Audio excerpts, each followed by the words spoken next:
বিশ্বকাপের জন্য ২৭ জনের প্রাথমিক স্কোয়াড ঘোষণা করেছে মিশর। বাদ পড়েছে ফরাসি ক্লাব নতের ফরোয়ার্ড মোস্তফা মোহাম্মেদ। দলে বড় চমক বার্সেলোনা অনূর্ধ্ব-১৯ দলের ফরোয়ার্ড হামজা আবদেল কারিম। মিশর অনূর্ধ্ব-১৭ দলে খেলা হামজা সিনিয়র জাতীয় দলে অভিষেকের অপেক্ষায় রয়েছেন।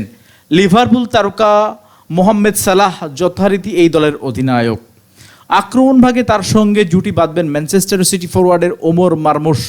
আগামী ১১ জুন শুরু হবে বিশ্বকাপ। এবার আয়োজক যুক্তরাষ্ট্র, কানাডা ও মেক্সিকো।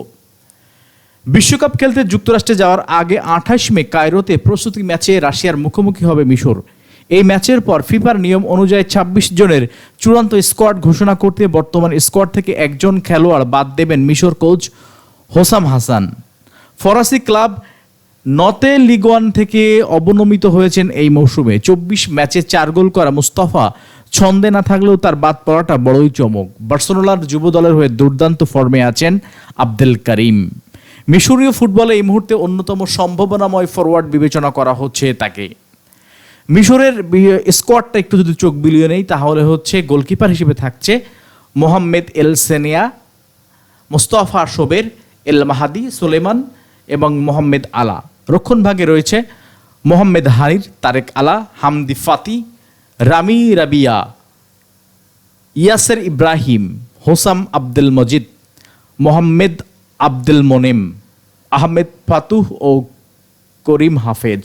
মাঝমাঠ জারদের দখলে থাকবেন মারওয়ান আতিয়া, মোহানাদ লাসিন, নাবিল ইমাদ, মাহমুদ সাবের, আহমেদ জিজু, ইমাম আশুর, মুস্তাফা জিকো, মাহমুদ ট্রেভিস, ইব্রাহিম আদেল ও হাইসেম হাসান।